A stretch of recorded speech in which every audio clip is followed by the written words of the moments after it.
Assalamualaikum warahmatullahi wabarakatuh. Perkenalkan kami dari kelompok 2B Indralaya, izin menampilkan video tugas biokimia 2 pertemuan ke-15. Sebelum memasuki video, izinkan kami untuk memperkenalkan diri. Saya Ria Istiani. Saya Oktadiniarti. Saya Medina Syahrani. Adapun video yang akan kami tampilkan ini mengenai aplikasi teknologi DNA. Adapun tujuan pembelajarannya ialah mahasiswa mampu mengkaji aplikasi coding dalam kehidupan sehari-hari. Kemajuan dalam teknologi DNA rekombinan telah terjadi secara paralel dengan perkembangan proses genetik dan variasi biologis. Perkembangan teknologi baru telah menghasilkan produksi sejumlah besar protein yang penting secara medis dan menciptakan potensi yang sangat besar untuk industri farmasi.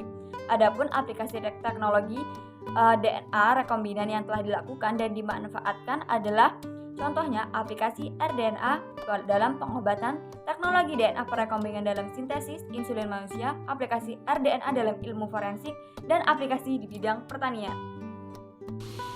Aplikasi RNA dalam pengobatan. Beberapa produk DNA rekombinan digunakan dalam terapi manusia dengan menggunakan prosedur seperti banyak gen manusia telah dikloning dalam E. coli atau dalam ragi. Nah, sel yang dikultur di mana diubah dengan gen manusia digunakan untuk memproduksi salah duanya, yaitu insulin untuk penderita diabetes dan faktor 8 untuk laki-laki yang menderita hemofilia. Teknologi DNA rekombinan dalam sintesis insulin manusia. Metode ini adalah metode yang lebih andal dan berkelanjutan daripada mengekstraksi dan memurnikan insulin dari hewan. Nah, struktur insulin secara kimiawi adalah protein kecil yang lebih sederhana, di mana terdiri dari 51 asam amino, 30 diantaranya merupakan satu rantai polipeptida, dan 21 diantaranya terdiri dari rantai kedua. Kedua rantai dihubungkan oleh ikatan disulfida. Kode genetik untuk insulin ditemukan dalam DNA di bagian atas lengan pendek kromosom ke-11. Selain itu juga mengandung 153 basa nitrogen, 63 di rantai A dan 90 di rantai B. Sintesis protein tertentu seperti insulin ditentukan oleh rantai pengulangan basa ini. Aplikasi RNA dalam ilmu forensik. Aplikasi biokimia di pusat forensik sebagian besar pada kemampuan analisis DNA untuk mengidentifikasi individu dari rambut, jenis darah, dan barang-barang lain yang ditemukan di tempat kejadian perkara atau TKP. Di media populer, teknik ini disebut juga sidik jari genetik. Meskipun istilah yang telah akurat, prosedur yang digunakan saat ini adalah pembuatan profil DNA.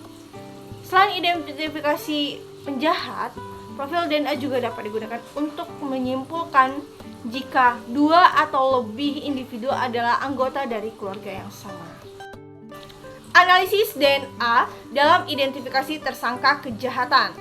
Rambut, bercak darah, bahkan sidik jari konvensional mengandung jejak DNA. Cukup dideteksi dengan PCR saja. Nah, dasar dari sidik jari genetik dan profil DNA adalah kembar identik yang merupakan salinan identik dari genom manusia. Sidik jari genetik dengan penyelidikan hibridisasi. Teknik ini tidak didasarkan pada salah satu jenis sisi polimorforik, tetapi pada jenis variasi yang berbeda dalam genom manusia yang disebut sequence berulang yang tersebar variabel hyper. Kunci utama dari sequence ini adalah bahwa posisi genomiknya bervariasi. Mereka terletak pada posisi yang berbeda dalam genom orang yang berbeda. Nah, untuk menyiapkan sidik jari, sampel DNA dipotong dengan enzim reduksi endonuklease dan fragmen dipisahkan dengan elektroforesis gel agnosa dan Southern blot disiapkan. Hibridasi ke blot dari prober label yang berisi urutan pengulangan mengungkapkan serangkaian pita yang masing-masing mewakili fragmen retriksi yang berisi pengulangan. Ketiga, profil DNA dengan PCR dari pengulangan tandem pendek. Pembuatan profil menggunakan rangkaian polimorfik yang disebut dengan STRs.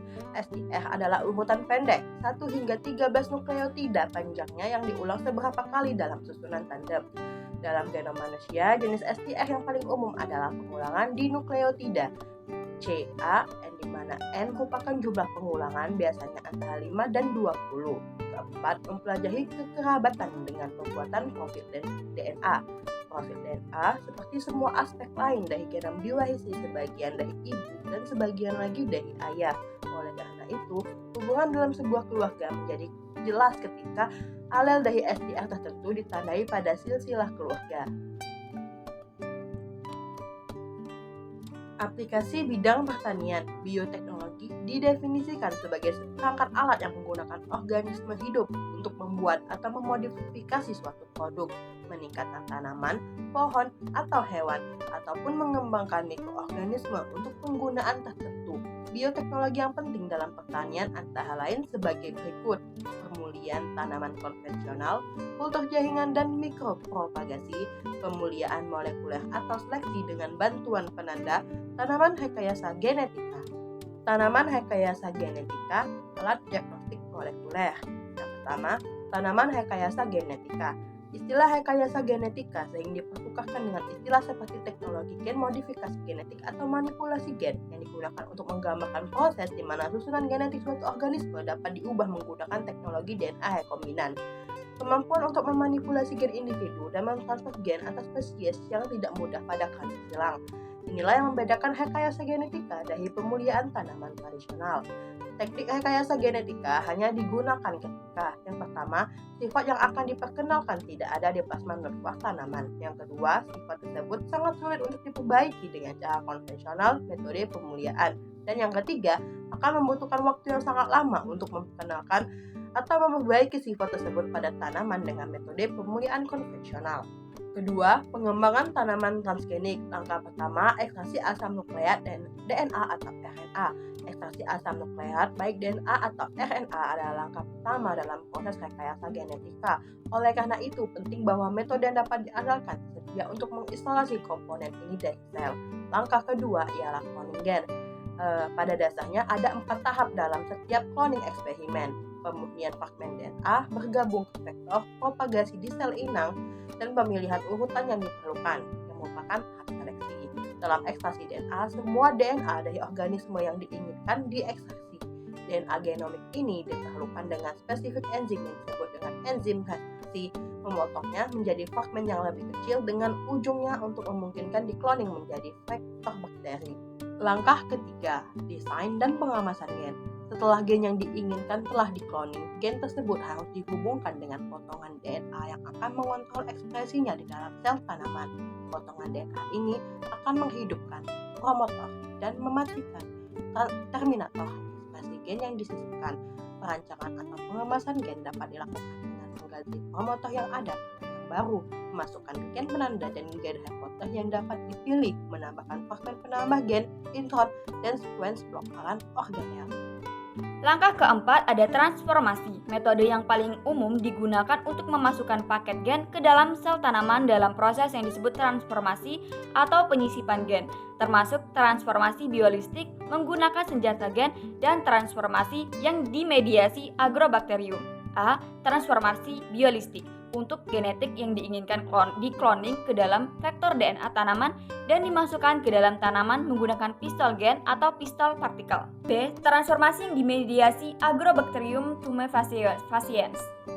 Agrobacterium tumefaciens, bakteri tanah yang dikenal sebagai perekayasa genetika alam sendiri, memiliki kemampuan alami untuk merekayasa genetika tanaman.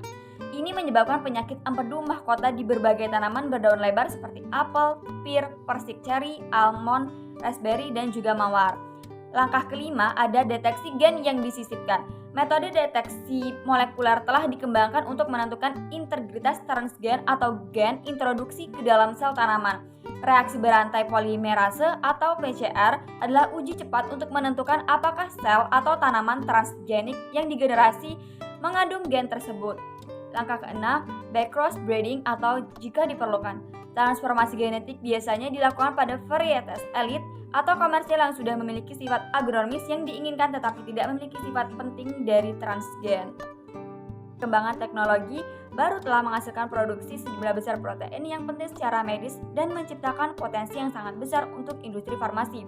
Adapun aplikasi teknologi DNA rekombinan yang telah dilakukan dan dimanfaatkan adalah Contohnya, aplikasi rDNA dalam pengobatan, teknologi DNA rekombinan dalam sintesis insulin manusia, aplikasi rDNA dalam ilmu forensik, identifikasi penjahat, profil DNA juga dapat digunakan untuk menyimpulkan jika dua atau lebih individu adalah anggota dari keluarga yang sama.